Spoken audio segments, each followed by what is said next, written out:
अक़लियती bill से मुताल्लिक़ इस पे इख्तिलाफ ने सदर मुमलिकत के निकात का हवाला दिया। पार्लियामेंट के मुश्तरका सेशन में इज़हार ख्याल करते हुए बैरिस्टर गौहर ने कहा कि सदर ने 8 निकात लिखकर भेजे जो बड़े मायने ख़ेज़ हैं। कहा कि मंजूरी से कबल इन तमाम पॉइंट पर बहस होनी ज़रूरी है।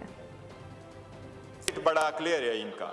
जनाब स्पीकर, ये कौम, ये मुल्क, ये पार्लियामान मुतहम्मिल नहीं हो सकती कि ऐसी कानून साजी हो जाए जिससे आवाम में ये इस्तराब बढ़ जाए कि मजहबी बुनियादों पे कुछ ऐसी कानून साजी हो रही है जिससे लोग गलत उसको इंटरप्रेट कर सकते हैं।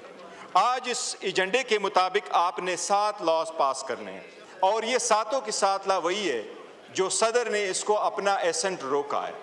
और ये सारे वो लॉज है जो वन डेट या अदर डेट पे दोनों ईवानों से पास हुए हैं। इसलिए इस ईमान के लिए ये ज़रूरी है कि पहली बात तो ये है कि सदर जो इसका एक हिस्सा है, किस बिना पे उसने अपना एसेंट रोका था, वो उस पर ज़रूर बहस होनी चाहिए। सब्सक्राइब करें और बेल दबाएं ताकि कोई खबर रह न जाए।